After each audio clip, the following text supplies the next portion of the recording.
모든 세리와 죄인들이 말씀을 들으러 가까이 나아오니 바리새인과 서기관들이 수군거려 이르되 이 사람이 죄인을 영접하고 음식을 같이 먹는다 하더라. 예수께서 그들에게 이 비유로 이르시되 너희 중에 어떤 사람이 양 100마리가 있는데 그 중에 하나를 잃으면 99마리를 들에 두고 그 잃은 것을 찾아내기까지 찾아다니지 아니하겠느냐. 또 찾아낸즉 즐거워 어깨에 메고 집에 와서 그 벗과 이웃을 불러 모으고 말하되 나와 함께 즐기자. 나의 잃은 양을 찾아내었노라 하리라.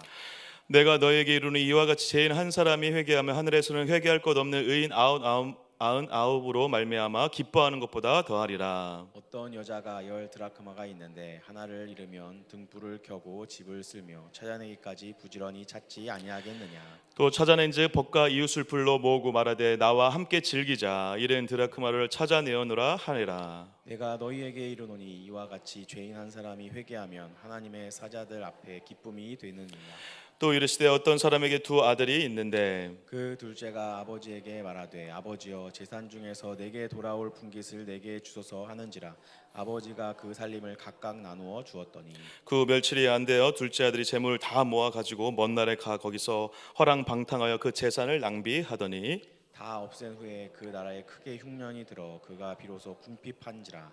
가서 그 나라 백성 중 한 사람에게 붙여 사니 그가 그를 들로 보내어 돼지를 치게 하였는데 그가 돼지 먹는 쥐염 열매로 배를 채우고자 하되 주는 자가 없는지라. 이에 스스로 돌이켜 이르되 아버지에게는 양식이 풍족한 품꾼이 얼마나 많은가. 나는 여기서 주려 죽는구나. 내가 일어나 아버지께 가서 이르되 아버지 내가 하늘과 아버지께 죄를 지었사오니 지금부터는 아버지의 아들이라 일컬음을 감당하지 못하겠나이다. 나를 품꾼의 하나로 보소서 하리라 하고 이에 일어나서 아버지께로 돌아가니라. 아직도 거리가 먼데 아버지가 그를 보고 측은히 여겨 달려가 목을 안고 입을 맞추니 아들이 이르되 아버지 내가 하늘과 아버지께 죄를 지었사오니 지금부터는 아버지의 아들이라 일컬음을 감당하지 못하겠나이다 하나 아버지는 종들에게 이르되 제일 좋은 옷을 내어다가 입히고 손에 가락지를 끼우고 발에 신을 신기라.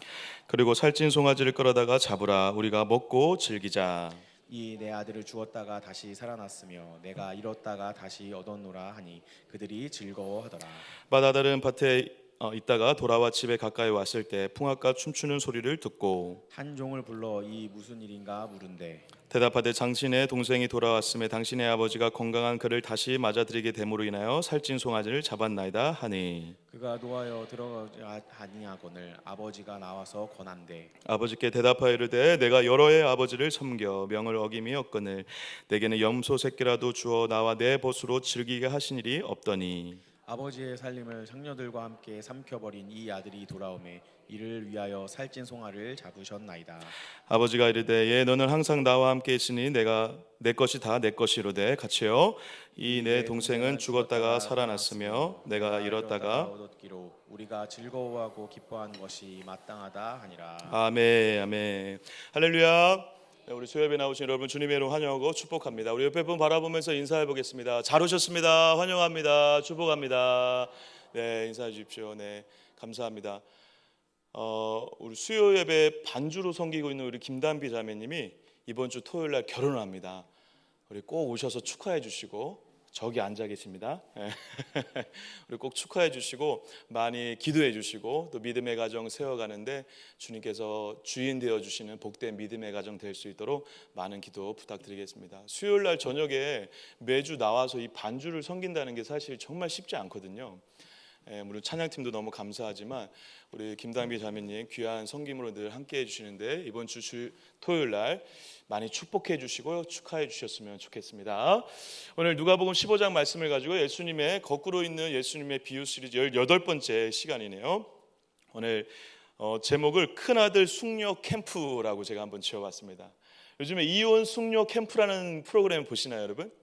저희 햇세대 내에서는 그게 좀 화제인데요. 왜냐하면 그 이혼을 앞두거나 이혼을 생각하고 있는 부부들이 나와서 막 이제 버라이어티하게 그들이 지금 어떻게 진짜로 살아가고 있는지 그리고 그 살아가고 있는 모습들을 같이 보면서 뭐가 잘못되고 아내와 남편과의 관계 가운데 어떤 것이 문제인지 노골적으로 다 보여주는 것이죠. 그러면서 그 과정을 통해 근데 이혼을 하라는 게 아니라 이 이혼 숙녀제라는 게 실제로 저희 한국의 어떤 법적인 제도로 있거든요. 아마 들어보신 적이 있으실 겁니다. 그래서 법률 부부가 협의 이혼을 신청한 뒤에 일정 기간 동안 시간을 좀 가지면서 일시적 감정 충동이나 이런 걸로 인해서 성급한 이혼을 하지 않도록 막는 그 일정 기간의 기간을 갖는 제도가 바로 이혼 숙녀 제도라는 것인데, 그 이혼 숙녀 제도의 이름을 따서 이혼 숙녀 캠프라고 지은 것이죠. 그래서 숙녀라는 단어가 다른 것이 아니라 깊게 생각해 보라는 것입니다.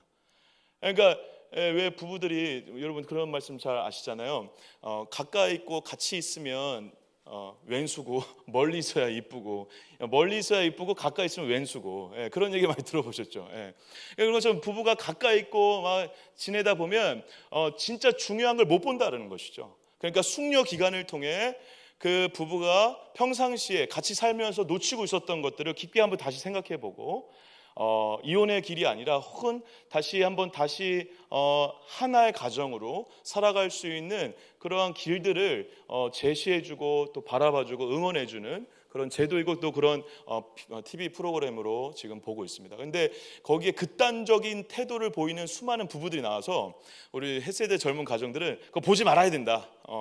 그거 사람 망친다. 어떻게 남편한테 저럴 수 있냐? 어떻게 아내한테 저럴 수 있냐? 아예 모르고 안 보는 게 도움이 된다.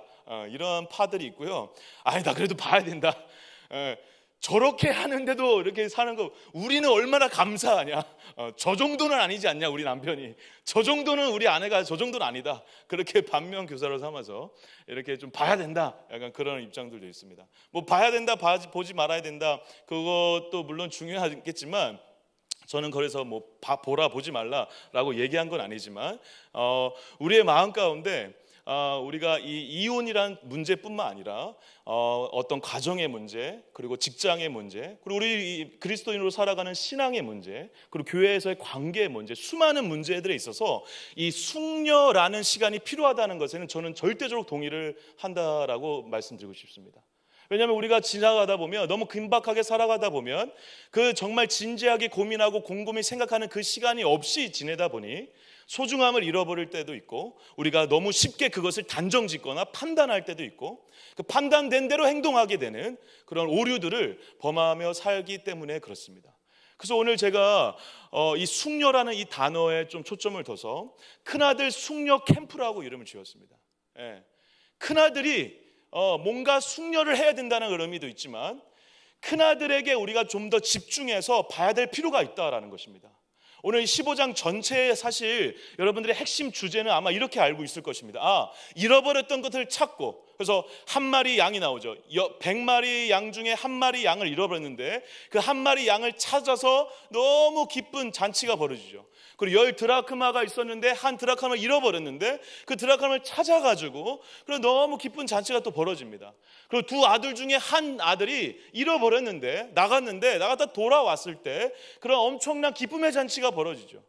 그래서 한 영혼을 잃어버렸을 때 어떠한 일들이 벌어지는지, 그리고 그 영혼을 찾았을 때 하늘 아버지가 얼마나 기뻐하시는지, 그래서 우리가 이 누가복음 15장 본문을 가지고 전도라든가 전도를 독려하는 메시지를 전할 때 그런 본문으로 많이 사용을 합니다. 잃어버린 한 영혼이 그만큼 중요하다. 그리고 이 잃어버린 한 영혼을 찾는 것이 중요하고, 그 잃어버린 한 영혼이 돌아왔을 때 하나님 아버지께서 얼마나 기뻐하시는지를 봐라.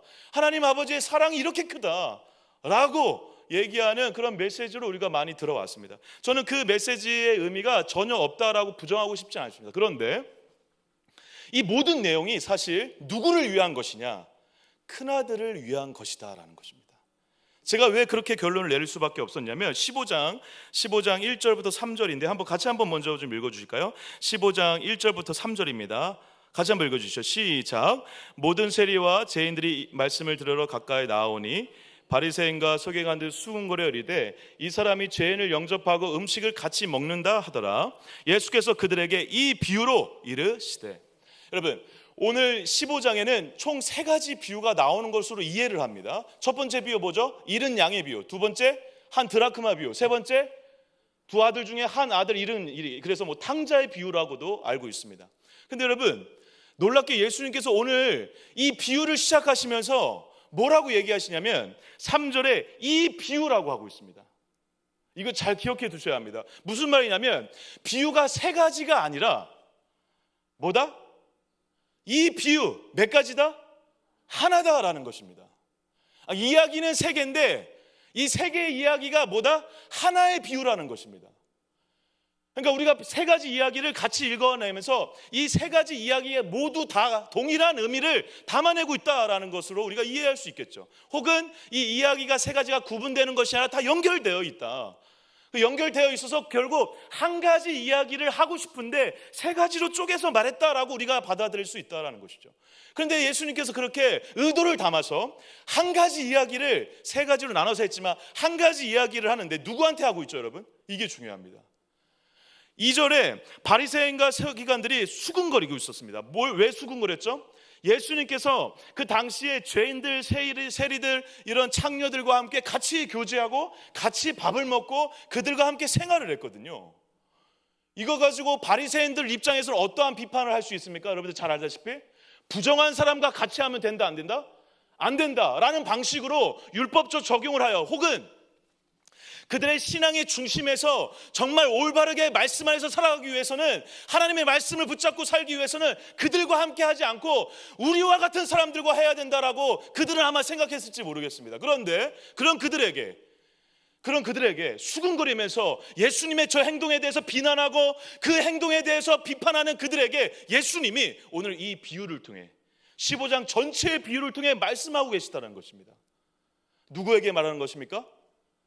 바리새인들에게 얘기하는 것입니다. 누구에게 얘기하는 것입니까? 여기 나와 있는 또 바리새인과 서기관들에게 얘기하고 있다는 것입니다. 바리새인과 서기관들은 하나님을 잘 믿었던 자들이었습니다. 하나님의 말씀을 사랑했던 자들이었습니다. 하나님의 말씀대로 잘 살기 위해 부단히 노력했던 사람들입니다. 근데 그들에게 지금 이 얘기를 하고 있다는 것입니다. 이게 너무 중요하죠. 그래서 이 이야기를 시작하신 다음에 이야기를 듣고 처음에 이 바리새인들과 서기관들이 처음에 한 이른 양 이야기는 아마 수긍을 많이 했을 거예요. 왜냐하면 그때 당시에 보편적으로 그 이야기가 많이 통용되던 이야기입니다. 그리고 실제로 그들의 정서상 목자가 100마리의 양을 치고 있다가 한 마리의 양이 잃어버렸다? 그러면 자기 옆에 있는 보조 목자가 있거든요. 보조 목자에게 99마리를 맡기고 자기가 직접 그 양을 찾아 나서요, 실제로. 그래서 찾아와요. 찾아온 게 너무 기뻐서 잔치를 벌입니다. 이 이야기는 그래서 새로운 이야기가 아니에요. 이야기를 듣고 바리새인들이 그냥 그렇구나, 맞아, 저럴 수 있지. 아마 자기들한테 하는 얘기인 줄 꿈에도 생각 못하고 아마 그 얘기를 맞아 라고 얘기했을 거예요. 한 드라크마 이야기도 마찬가지입니다. 여러분, 여기에 이 한 드라크마가 금액적으로 보면 아마 7만 원에서 8만 원, 많게는 10만 원 정도의 액수라고 하는데 10만 원 잃어버렸다가 찾은 거 가지고 무슨 저 난리일까라고 생각할 수도 있겠지만 여러분, 그때 당시의 정서상 한 드라크마가 중요한 게 아니라 10드라크마가 원래 있었는데 한 드라크마를 잃어버린 거거든요. 그러니까 이 신부에게는, 이 여자에게는 10드라크마 전체가 중요한 거예요. 영적인 어떤 가정적인 의미가 있는 것이죠. 남편한테 받았던가 이 가족의 중요한 의미가 담겨져 있는 어떤 의미가 있는 10드라크마인데 그중 하나가 없어졌어요. 그럼 완전한 의미가 있습니까, 없습니까? 없죠. 9개는 의미가 없는 거예요. 10개가 다 돼야 의미가 있는 거죠. 이해가 되시나요? 그런 여자에게 한 드라크마가 없어졌어요. 그럼 죽기 사기로 찾죠. 찾아요. 누구나 다 찾습니다.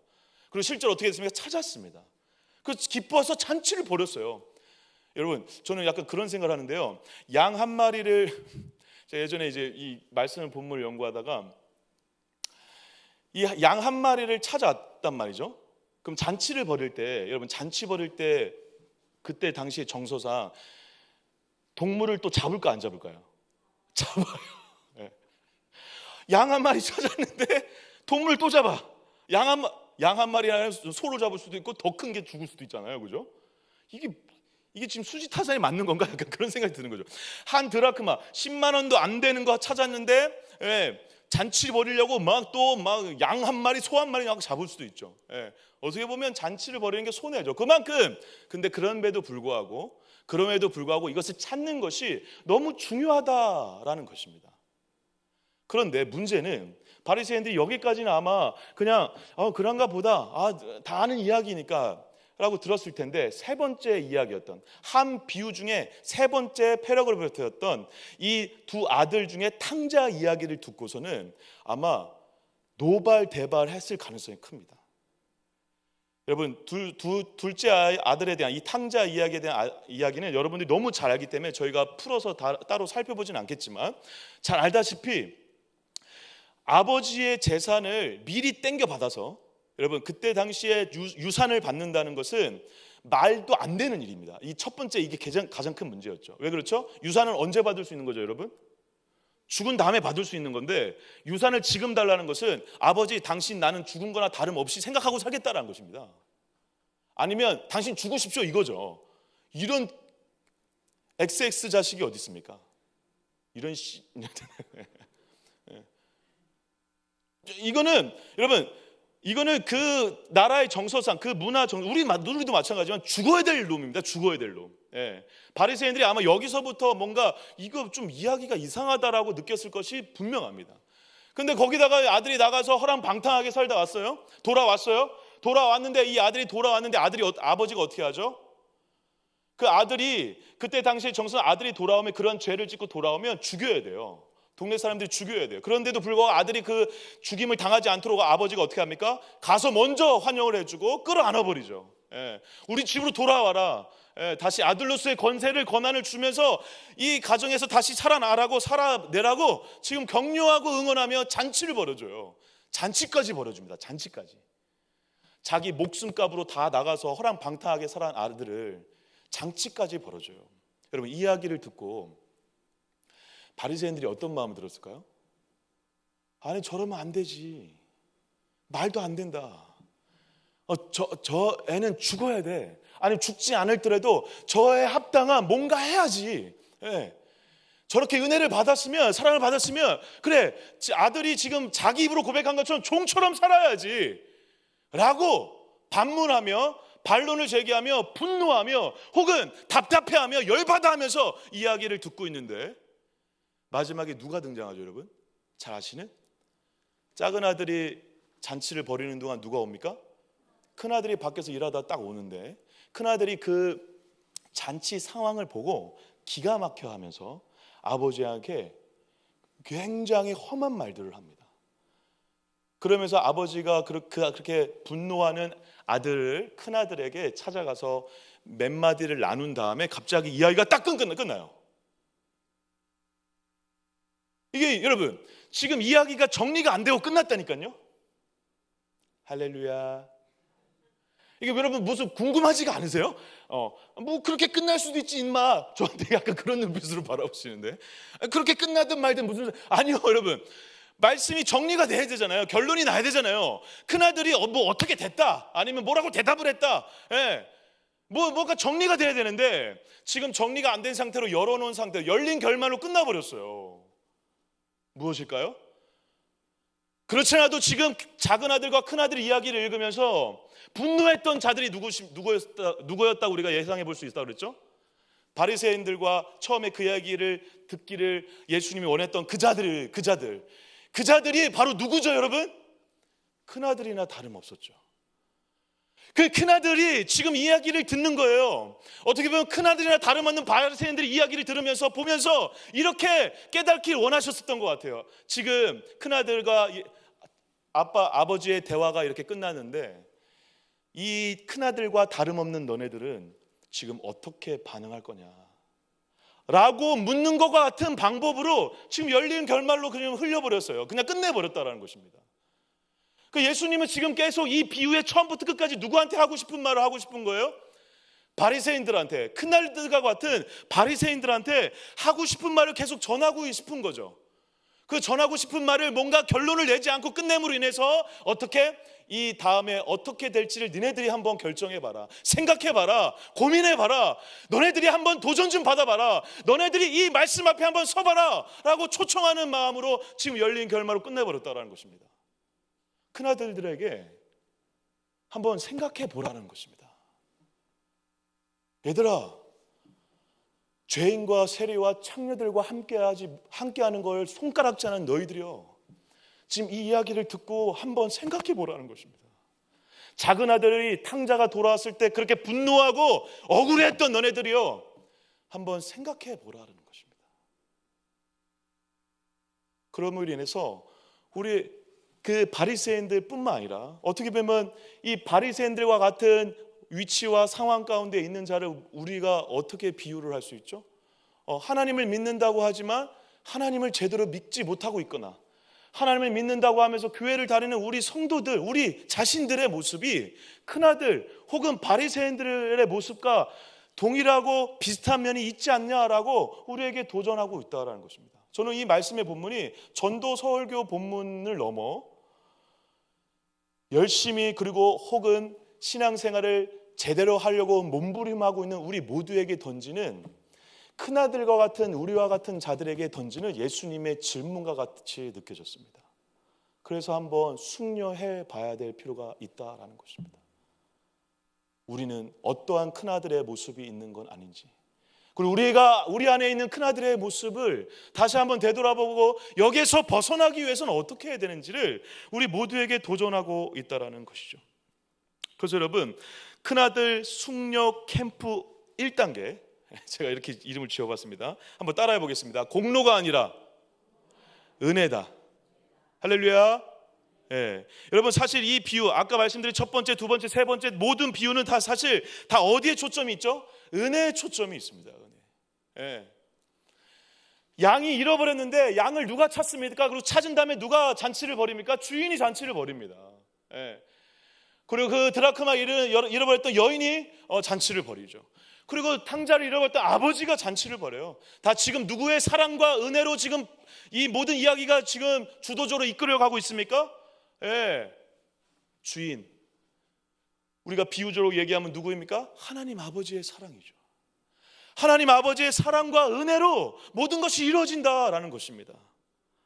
그리고 그것이 전부죠. 사실 전부죠. 그것으로 우리 모두가 살아가게 되는 것이고 구원받는 것이죠. 그래서 구원은 공로가 아니라 전적인 은혜로 가는 것이다 라는 것을 말하고 있다라는 것입니다. 그런데 재미있게 이 누가복음 첫 번째와 두 번째 비유에서 중간에 이러한 말씀이 나옵니다. 한번 7절인지 제가 한번 읽어볼게요. 내가 너에게 이르노니 이와 같이 죄인 한 사람이 회개하면 하늘에서는 회개할 것 없는 의인 99으로 말미암아 기뻐하는 것보다 더하리라. 10절입니다. 내가 너에게 이르노니 이와 같이 죄인 한 사람이 회개하면 하나님의 사자들 앞에 기쁨이 되느니라. 아멘. 사랑하는 여러분, 지금 이 이야기에서 핵심은 어디에 있다 그랬죠? 은혜, 사랑, 하나님 아버지의 사랑에 전적인 은혜로 구원받는 데 초점이 있다고 했는데, 놀랍게 지금 이 이야기를 마치고 나서 두 문장 모두 갑자기 뭘 얘기하고 있습니까? 회개를 얘기하고 있습니다. 회개. 여러분, 여기 이렇게 얘기를 하셨으니까 회개가 중요하다 생각하시면 안 돼요. 여러분, 앞에 이야기하고 지금 이 결론이 맞지가 않아요. 왜 맞지가 않죠? 여러분, 양이 회개하고 돌아온 것입니까? 아니죠. 드라크마가 다리 달려가지고 막 걸어와가지고 주인한테 찾아온 것입니까, 여러분? 아니죠. 아닌데 예수님이 결론을 이렇게 내리셨다니까요. 뭘 말씀하고 싶으신 걸까요? 그래, 회개하고 돌아오면 하늘의 기쁨이 있는데 회개하는 거 그것도 뭐다? 은혜로 하는 것이다 라는 것입니다. 예수님께서 그리고 사도 바울과 수많은 신앙의 선배들이 맞아요, 회개하라, 천국이 가까이 왔느니라, 믿어야 된다, 회개해야 된다, 맞아요, 그것이 우리에게 주는 신앙적 메시지는 맞습니다. 그런데 여러분들, 저와 여러분들이 기억해야 될 것이 있어요. 회개도 은혜로 하는 거예요. 회개도 은혜로 시작할 수 있는 것입니다. 회개를 가능하게 하는 하나님의 사랑이 먼저 있는 것이죠. 근데 저와 여러분들이 그렇게 사실 실제로 살았어요. 이게 실제적 내용의 순서죠. 예. 어느 날 갑자기 불현듯 하나님의 은혜가 쏟아져서 내가 죄인인 게 깨달아지죠. 그때 돌아오는 것이죠. 저와 여러분들이 아무리 나 죄인이야 막 가슴을 치면서 회개기도 열심히 해보세요. 예. 회개에 진짜 돌아오는 은혜가 있는 때는 언제냐면 하나님의 전적인 개입으로만 가능하다는 것입니다. 그래서 회개를 우리한테 하라고 하시지만 그 하라고 하는 하나님의 은혜도, 하나님의 명령도, 하나님의 사랑도 먼저 있어야 그것이 가능하다라는 것입니다. 그래서 지금 얘기하는 거예요. 한 죄인이 회개하면, 근데 그 죄인이 회개 내 힘으로 했다? 아니다. 누가 찾아갔다? 주인이 찾아갔습니다. 주인이 양 찾아갔고 드라크마 찾아갔죠. 그러면 여러분, 목사님, 그럼 둘째 아들, 그 탕자 이야기에서 둘째 아들은 어떻게 된 것입니까? 여러분, 둘째 아들도 여러분 자기 발로 돌아온 것처럼 보이지만 왜 들어왔죠, 여러분? 여러분, 나중에 우리가 같이 읽어봤지만 중요한 단어들이 그 안에 숨겨져 있는데 아버지가 생각납니다. 아버지가 돈 많은 게 생각났을까요, 여러분? 그래서 뭐 거기 가면 먹고 살만 할 거야, 이렇게 생각났을까요? 아니죠. 너무 죄송하고 황송해서, 그래서 가서 나 아버지한테 아들이라고 하지도 않고 나 거기서 품꾼으로 살겠다라고 얘기할 만큼 자신이 얼마나 죄인인지 깨달았죠. 왜? 아버지의 사랑이 기억나니까. 사랑하는 동감교회 성도 여러분, 그래서 간혹 가끔 혹은 아이들한테 교육할 때 더 그렇습니다. 이놈의 자식아, 교회 좀 나와, 회개 좀 해, 하나님 좀 믿어, 예수 좀 믿어, 구원 받아야지. 여러분, 백날 그렇게 얘기해 보십시오. 안 됩니다.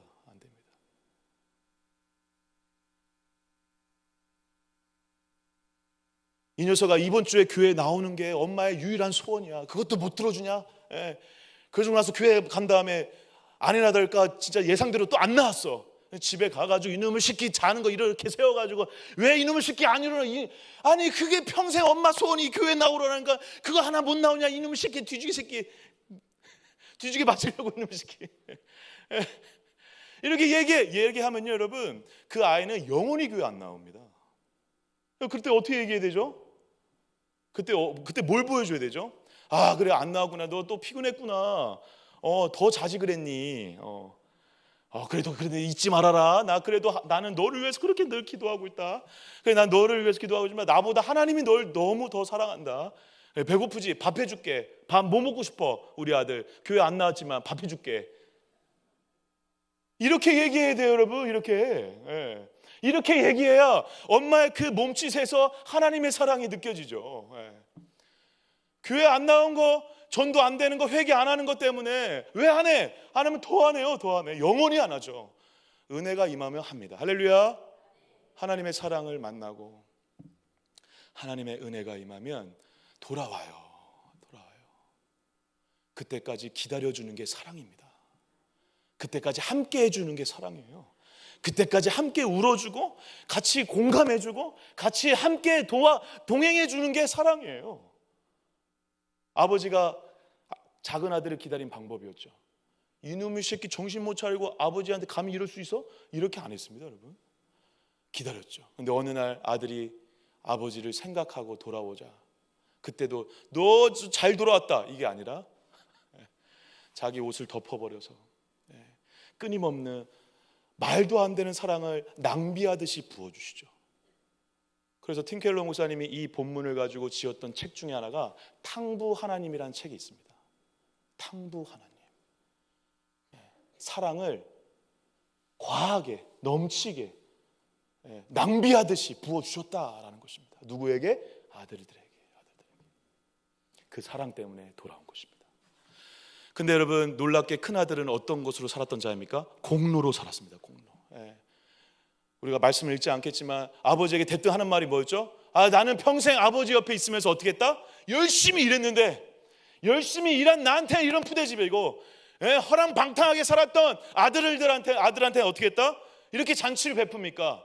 라고 하는 공로주의와 그러한 자신의 어떠함으로 살아가는 자였다는 것을 보여주고 있다는 것이죠. 나에게 주신 아버지의 은혜가 있음에도 불구하고 그 은혜가 남에게 임하면 그게 분노가 돼요. 저와 여러분들이 가끔 그럴 때 있죠. 저런 사람도 은혜를 받아야 되는 거야? 저 사람에겐 더 많은 은혜가 있어요. 예를 들면 뭐 이런 은혜가 꼭 돈으로 연결되는 건 아닌데 저 사람에게는 막 축복이 막 돈의 축복이 많아요. 만약에 그걸 보면서 배 아파하시죠. 좀 짜증 나시잖아요. 동의 안 하시네요. 마음속으로 다 동의하셨죠. 다 그거 조금씩 다 있죠. 다 그거 지금 큰아들과 같은 공로주의로 사는 것입니다. 내가 목사님 저는 그렇게 공로를 강조하지 않아도요, 여러분들 마음 가운데 여러분들의 행동이나 남의 행동 때문에 마음이 왔다 갔다 하고 있다면 공로주의인 거예요. 그래서 저는 이렇게 정리를 해봤습니다. 나에게 주신 은혜가 남에게 임할 때 분노가 된다면 그것이 공로주의자예요. 여러분 한번 자신들에게 잘 생각해 보십시오. 잘 숙려해 보십시오. 나는 혹시 이러한 공로주의로 살고 있지는 않은가? 짜증, 답답, 원망, 분노, 시기, 질투가 올라오고 있다. 일주일에 살면서 그러한 죄가 올라오고 있다. 이런 죄를 용서해 주세요, 무찔러 주세요, 없어지게 해주세요. 여러분 그렇게 기도하시면 안 돼요. 여러분들이 지금 그 감정이 문제가 아니라 그 감정을 일으키고 있는 믿음 없음, 공로주의에 빠져 있는 여러분들의 믿음이 문제인 거죠. 예수 안에서 전적인 은혜로 구원받는 걸 알면 여러분 남이 잘 되든 안 되든 나는 행복할 수 있어요. 할렐루야. 남이 잘 되든 안 되든 그게 중요한 게 아니에요. 내가 잘났든 못났든 그게 중요한 게 아니에요. 하나님의 전적인 은혜로 내가 산다면, 그 은혜가 전부라면, 여러분 주변에 어떠한 일이 벌어지더라도 분노와 짜증과 답답함과 시기와 질투가 나올 수가 없습니다. 나올 수가. 근데 큰아들에게는 지금 그게 문제인 것입니다. 제가 복음 스터디를 하면서 가끔 우리 멤버들에게 양육을 하면서 질문하는 것이 있는데, 그런 질문이 있습니다. 당신은 오늘 혹은 최근에 요즘에 좋은 그리스도인입니까? 라고 묻습니다. 여러분들에게 묻겠습니다. 여러분 좋은 그리스도인입니까?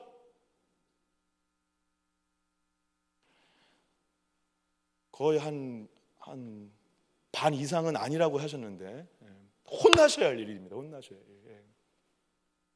왜냐하면 여러분 그리스도인은 좋고 나쁨이 없습니다. 여러분들이 좋고 나쁘고의 기준을 어디에 두기 때문에 그러냐면, 내가 요즘에 기도 좀 했네, 내 말씀 좀 보고 있네, 내가 봉사 좀 하고 있네, 내 컨디션이 영적 컨디션이 좋네, 나 요즘에 아주 잘하고 있어.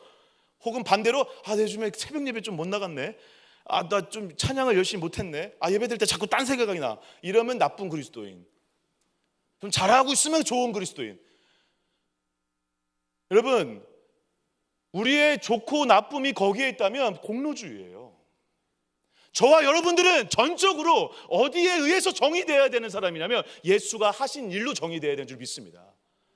주님이 하신 일 때문에 이미 완전한 그리스도인이 된 거예요. 할렐루야. 이걸 믿으시길 축복합니다.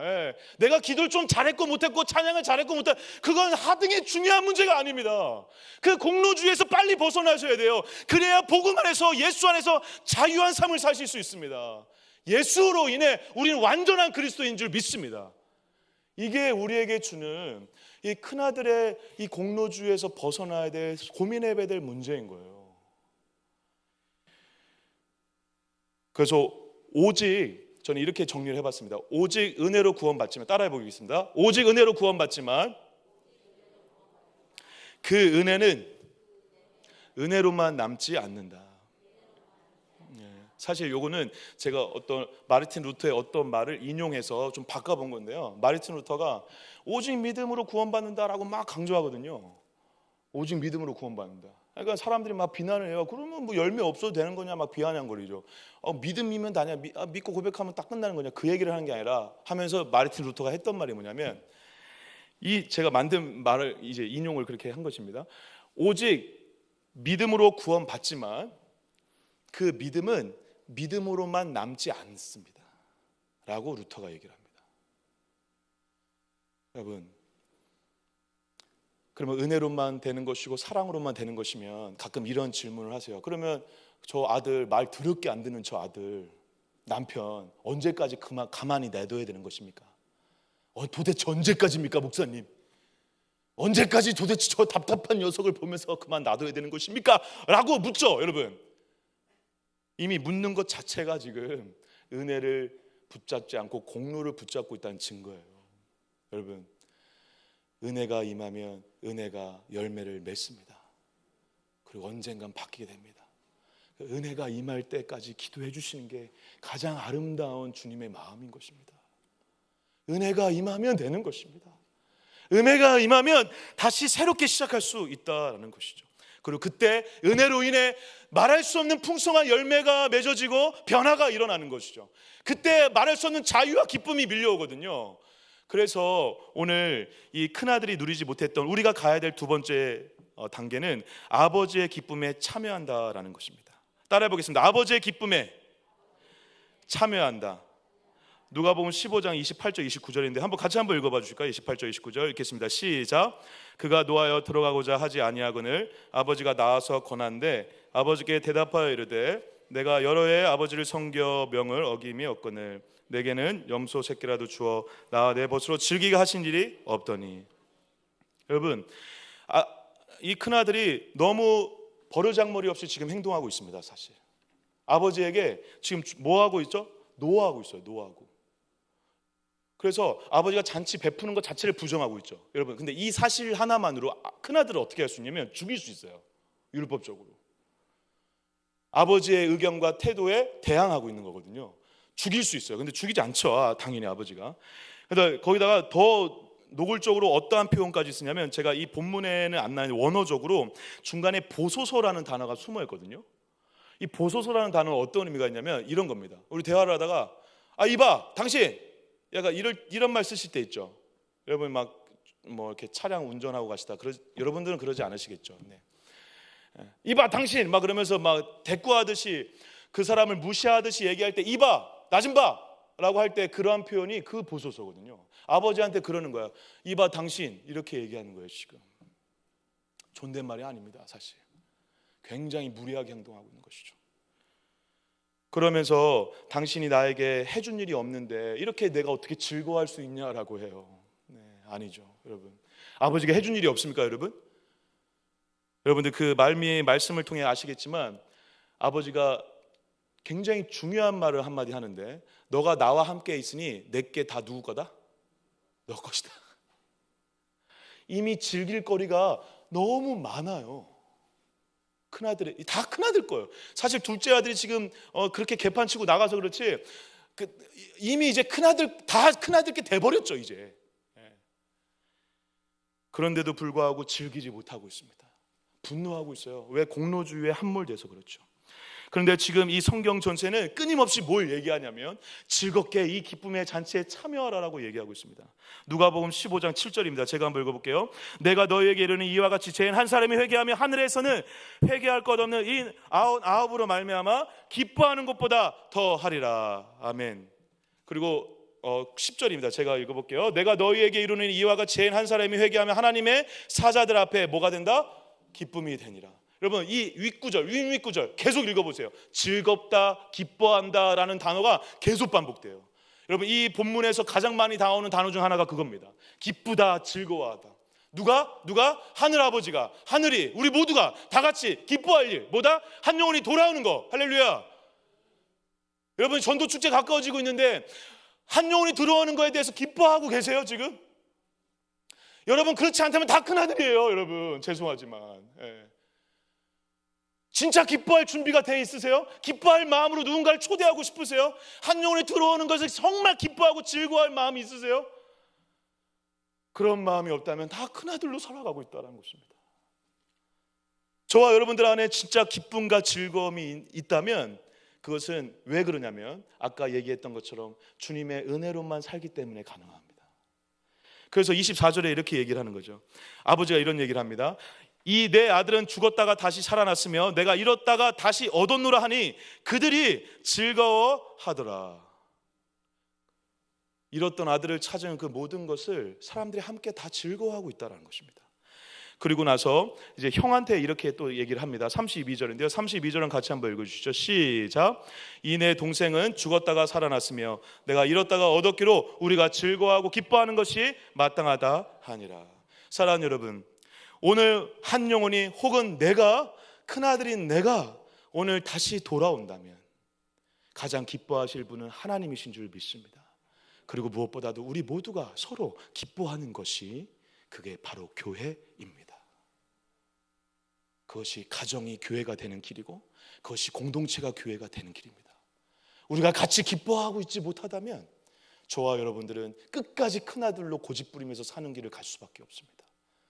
사랑하는 동학교회 성도 여러분, 오늘 한 영혼이 돌아오는 것을 누구보다 먼저 기뻐하시는 저와 여러분 되시길 주의 이름으로 간절히 축복합니다. 그 기쁨이 남의 기쁨이 아니라 진짜 나의 기쁨이 되어지는 은혜의 현장이 되는 전도 축제가 되시기를 주의 이름으로 간절히 축복합니다.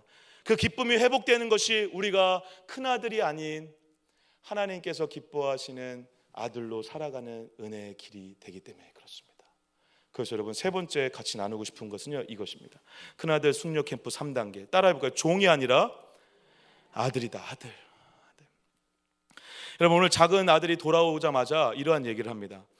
19절입니다. 제가 읽어볼게요. 지금부터는 아버지의 아들이라 일컬음을 감당하지 못하겠나이다. 나를 품꾼의 하나로 보소서 하리라 하고. 작은 아들이 지금 자기를 뭐로 지금 여겨달라는 거예요? 자기를 뭐라고 생각하는 거예요? 품꾼, 일꾼, 워커, 일하는 사람, 종으로 섬기게 해달라는 거예요. 근데 이 이야기를 듣고 아버지가 그래 올커니 너 잘됐다. 너 한번 너 죽도록 한번 섬겨봐라 이렇게 얘기했나요 여러분?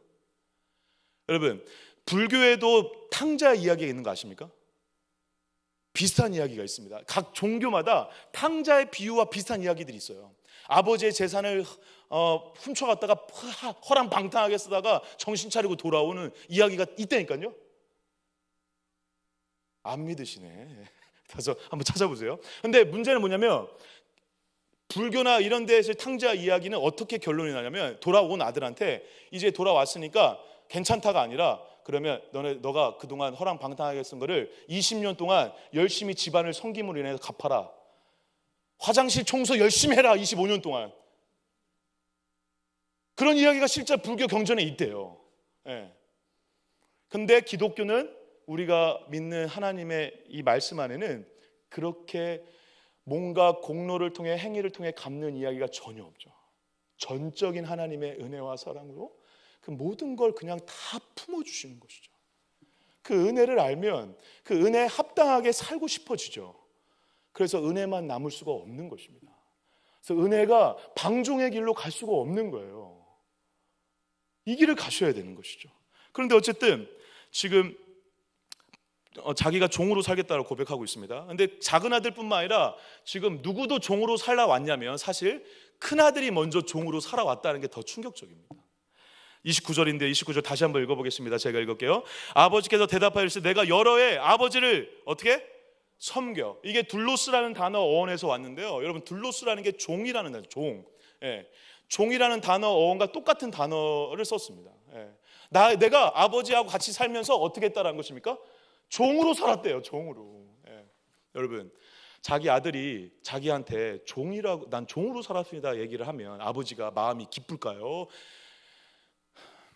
불행할까요? 기쁠 것 같으세요? 너 나 종으로 살았구나. 잘했다. 만약에 저희 딸 지우가 요즘에 저한테 제가 집에 들어가면 저는 아저씨가 되거든요. 저를 보면 아저씨다 막 그래요. 네, 저는 아버지가 아니에요. 아빠가 아니에요. 아저씨다. 네, 교회에서도 아저씨 막 그래요. 그래서 제가 처음에 그 얘기를 듣고 약간 기분이 약간 조금 상해, 조금 상했는데 곰곰이 생각해 보니까 완전 걔가 저는 맞다. 내가 너한테 아저씨로밖에 볼 수밖에 없도록 내가 행동을 했나 보구나. 미안하다라는 마음으로 그래 아저씨 왔다 그러면서 막 놀아주려고 하거든요. 막 좋대 그러면 좋대요 막. 근데 그 애한테 제가 막 정색을 하면서 나 아저씨 아니야, 아빠야 뭐 이렇게 한다든가 반대로 이 아이가 나한테 뭔가 경직되어서 아버님 들어오셨습니까? 이렇게 하면서 그렇게 해본다고 생각해 보세요. 5살, 6살 아이가. 그럼 아빠가 얼마나 속상할 거예요. 저는 아저씨라고 하는 게 저는 너무 좋아요. 그래서 언젠간 아빠라 하겠죠. 언젠가 한 번은 하겠지. 근데 필요할 땐 하더라고요. 마이쮸 사줘 아빠 뭐 이런 뭐 자기가 필요한 거 있을 때는 아빠라고요. 그 아이에게는 아빠가 이런 존재죠. 근데 아빠하고 아이하고 이런 관계가 되는 거죠. 마찬가지입니다. 평생 함께했던 큰아들이 아버지하고 같이 있으면서 저는 종으로 열심히 살았습니다. 저와 여러분들의 신앙생활의 어떤 단면이 아니겠습니까? 열심히 신앙생활을 하고 있는데 열심히 봉사도 하고 예배도 하고 열심히 기도하고 있는데 기도하는 나, 예배하는 나, 찬양하는 나, 봉사하는 나를 주님이 기뻐하시겠지 라고 생각해요. 여러분 천만의 말씀입니다. 그렇게 가다가 지쳐 쓰러질 수밖에 없는 거예요. 여러분, 그때 잊지 말고 다시 한번 기억하셔야 돼요. 봉사하는 나를 기뻐하시는 게 아니라, 봉사하는 나를 주님이 기뻐 받으시는 게 아니라 나라는 존재 자체를 사랑하세요.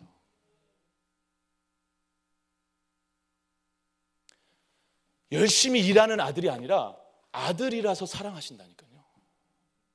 아들이라서 전부를 주신 거예요. 큰아들에겐 전부를 이미 줬어요. 뭐니까? 종이니까? 아니요, 아들이니까 줬죠. 아들이니까.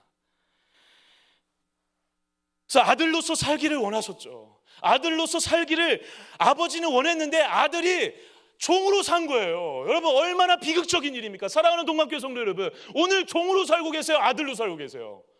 여러분, 종으로 살고 계세요? 자녀로 살고 계세요?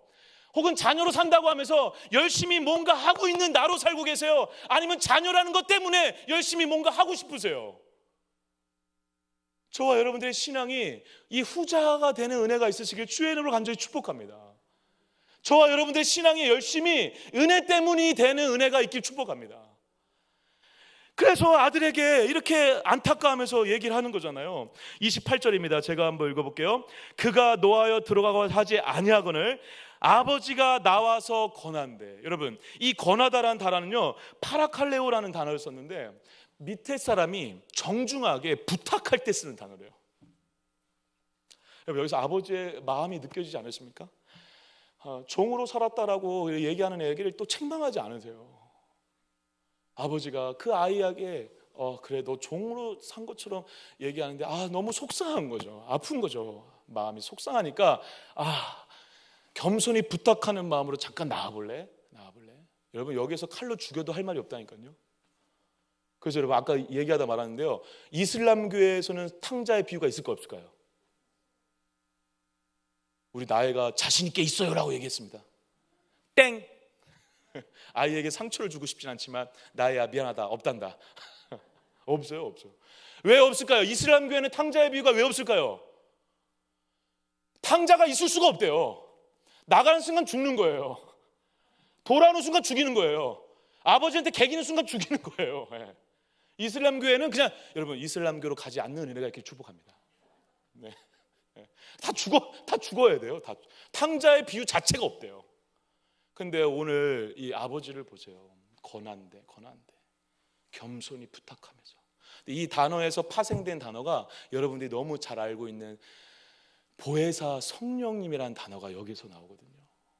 우리 안에 성령께서 우리를 감동 주시고, 우리에게 때로 물론 재촉하는 것 같기도 하지만 우리를 만지시고 감동 주시고 격려하고 응원해 주시면서 우리에게 뭔가 말씀해 주시는 은혜로 우리가 다시 아버지께로 돌아가게 하시는 것이죠. 그 은혜의 말씀을 사실 이 본문 말씀에 담아내고 있는 것입니다. 그러면서 아버지가 마지막으로 이렇게 선포하시죠. 31절입니다. 다 같이 읽겠습니다. 시작. 아버지가 이르되 너는 항상 나와 함께 있으니 내 것이 다 내 것이로다. 아멘. 하나님의 모든 좋은 것이 다 여러분들의 것이에요. 할렐루야. 아들로서 자녀로서 살아가세요. 제발 부탁드립니다. 여러분들이 열심히 하는 것을 제가 부정하는 것이 아니에요. 열심히 하실 수밖에 없어요. 왜? 아들인 걸 알면 하실 수밖에 없어요. 그런 은혜가 분명히 있습니다. 저는 확신합니다. 그런데 그 복음 안에, 예수 안에, 말씀 안에 자유와 기쁨을 먼저 누리셔야 돼요. 그렇지 않으면 여러분들의 신앙은 기필코 언젠가는 공로주의로 갈 수밖에 없습니다. 큰아들처럼 여러분들 안에 뭔가 그래도 이 정도 했으면 하나님 되지 않았습니까? 라고 하는 그런 교만이 올라오거나, 이렇게 하지 않은 것 때문에 답답해하거나, 그렇게 하지 못하는 사람을 손가락질하거나, 그렇게 하지 못하는 나를 보면서 나는 그리스도인의 자격이 없어라고 이상한 말들을 하면서 살아가게 되는 공로주의자로 살아갈 수밖에 없다라는 것입니다.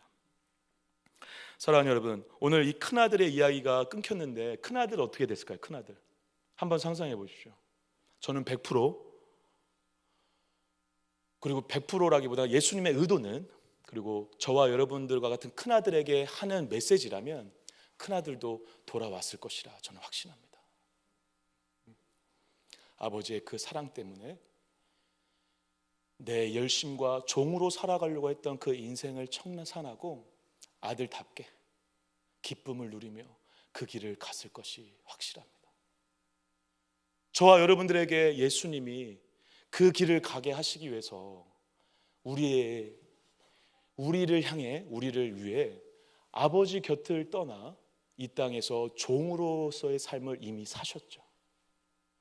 그분이 종으로 사셨기 때문에 우리가 아들과 딸이 될 수 있었던 것입니다. 여러분들이 아들과 딸답게 살지 못한다면 예수님이 그렇게 아둥바둥하면서 종으로 살았던 그 모든 복음의 내용을 부정하는 것이나 다름없다라는 것입니다. 사랑하는 동관교회 성도 여러분, 예수님이 그래서 우리에게 가장 좋은 아버지이자 큰아들로 우리에게 오셨잖아요. 그분 때문이라도 작은 아들의 자리에서 벗어나고 큰아들의 자리에서 벗어나 오직 주님의 아들답게 예수 그리스도를 믿는 자답게 그리스도 안에서의 자유와 기쁨을 누리는 여러분들의 인생길이 되시기를 주의 이름으로 간절히 축복합니다. 제가 우리 딸이 요즘에 흥얼거리는 찬양은 아니고요, 국악 동요인가 봐요. 국악 동요. 어린이집에서 배워왔는데 흥얼거리는데 그 얘기를 제가 딱 듣고 이게 너무 가사가 누가 지었는지 모르겠는데 너무 복음적이다라는 생각이 들어서 한번 잠깐 들어보려고 하거든요. 짧은 영상입니다. 한번 틀어봐 주실 수 있나요?